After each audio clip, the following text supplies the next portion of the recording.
The past 11 weeks have challenged me in every way possible, but despite everything, I've still managed to defeat every one of my adversaries. These experiences have made me stronger, braver. I think I finally found the courage to talk to him, to tell him how I feel. When I confess my feelings to him, I don't believe in the myth about the cherry tree behind the school, but I can't think of any place more appropriate for my confession. Today, I'm going to tell him today. Senpai, please accept my feelings.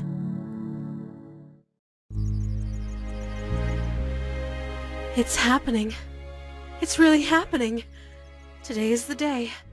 The day I finally tell him how I feel. It's taken so long, but now I'm ready.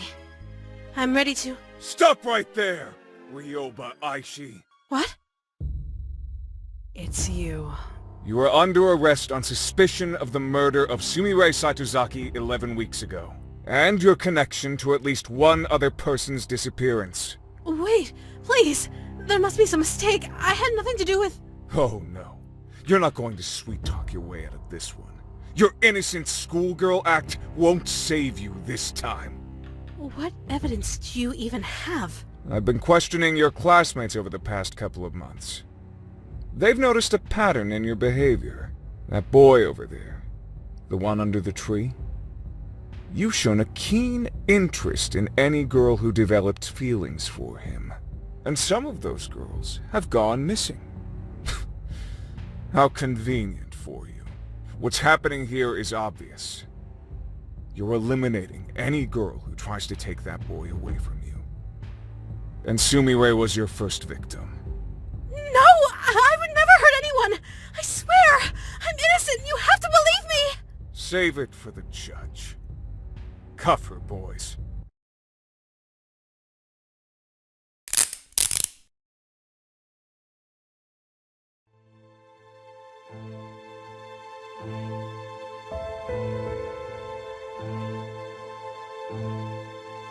On April 1st, Ryoba Aishi put a note into the locker of Sumire Saitozaki. After reading this note, Sumire went to the East 3rd floor girls' restroom. That was the last time anyone ever saw Sumire. After she was reported missing, police investigated Academy for clues. In the East 3rd floor girls' restroom, they found some of Sumire's blood. Shortly before Sumire went missing, Ryoba Aishi was spotted carrying a knife and walking in the direction of the East 3rd floor girls' restroom. Later, she was seen carrying a large garbage bag towards the school incinerator. All of this information came from Ui Tunisu, a student at Academy, who was interviewed by the police the day after Sumire's disappearance. It's obvious what happened to Sumire. Ryoba Aishi killed her in the bathroom with a knife, stuffed her in a garbage bag, and carried her to the incinerator, where she burned all of the evidence. Do you deny any of this, Ryoba Aishi? I did not kill Sumire Saitozaki. It's true that I put a note in her locker and spoke with her in the bathroom, but I simply wanted to discuss a personal matter with her. Nothing more. What about the knife? I noticed that one of the knives in the home economics room was missing. It turned out that someone had brought the knife to the cooking club by mistake. So, I simply took it from the cooking club and put it back in its rightful place. And the garbage bag? How do you explain that? I love my school. I can't stand to see trash and garbage piling up everywhere. I do my part to keep the school clean, just like everyone else does. You always have a convenient explanation for everything, don't you? Do you really think anyone in this courtroom is going to believe your obvious lies? Mr. Journalist, there are a number of problems with your theory. First of all, you're accusing me of murder. But you don't actually have any proof that Sumire is dead. She is still considered missing, after all. I think she simply ran away because of the stress of studying at an elite school. I pray that she is alive and well and will return to us one day. You think I killed Sumire because of 3 facts. I spoke to her, I held a knife, and I burned some trash. However, None of these things are grounds for suspicion. Every day at school, dozens of students talk to each other, touch objects that could be used as weapons, and carry garbage bags to the incinerator. There was nothing unusual or suspicious about my behavior, you know? I think I finally figured out what's going on here, Mr. Journalist. Your apprentice, Sonoko Sakanoe, became a celebrity after she stopped a killer. You're desperate to pin a crime on me because you want to be a celebrity too. The only reason that any of us are in this courtroom today is because you're deeply insecure that your apprentice has accomplished more than you.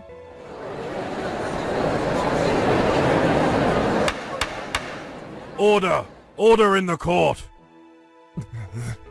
It's true that there is no smoking gun evidence linking you directly to a murder. However, with that said, over the past 11 weeks, you have demonstrated behavior that is suspicious if not outright incriminating.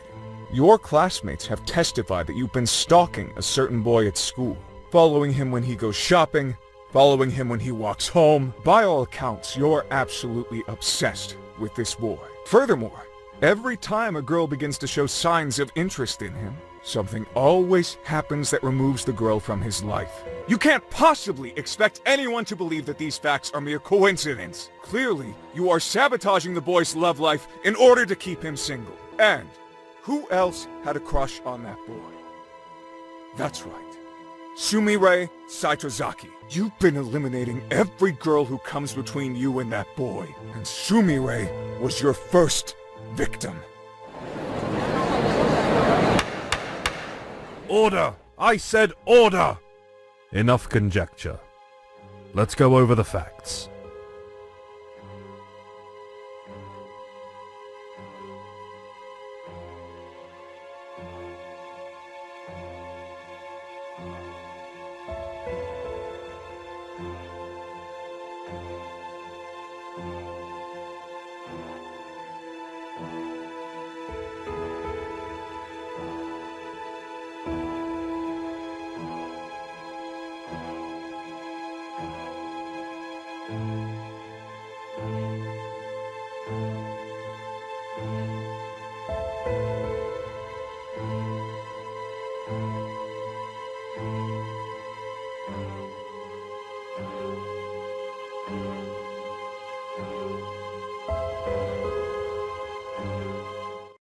Taking all of the facts into consideration, it is clear, beyond any shadow of a doubt, that Ryoba Aishi is innocent of all charges.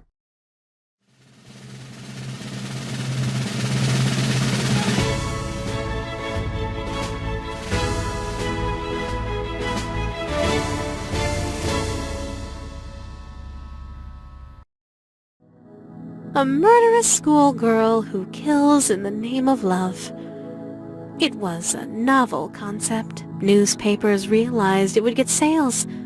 TV stations realized it would boost ratings. It didn't take long for the news of my murder trial to spread across the entire nation. I've never seen an event get that much coverage before.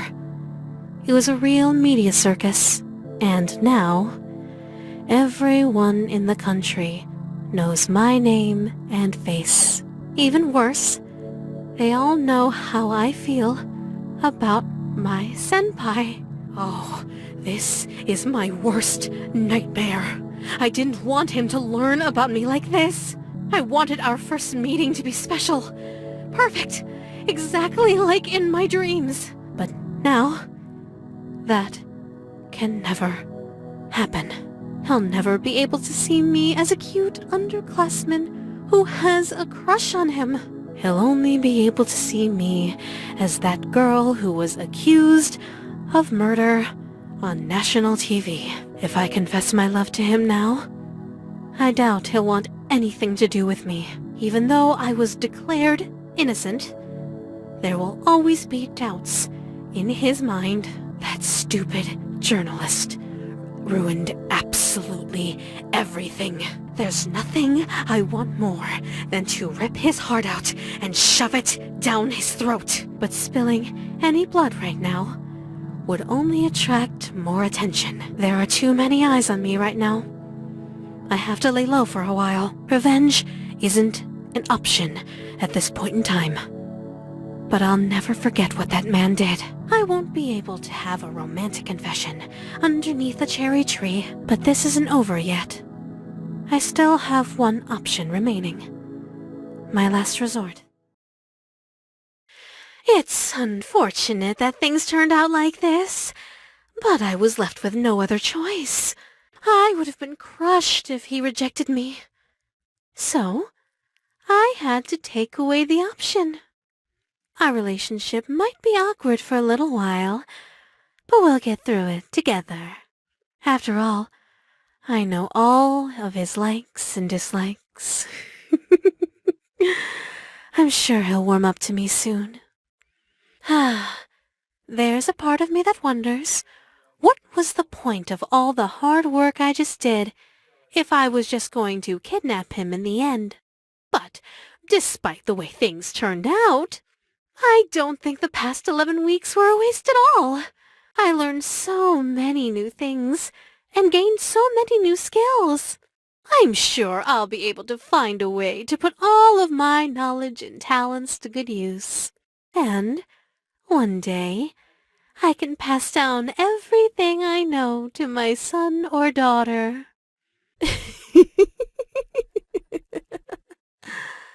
There's still so much to look forward to.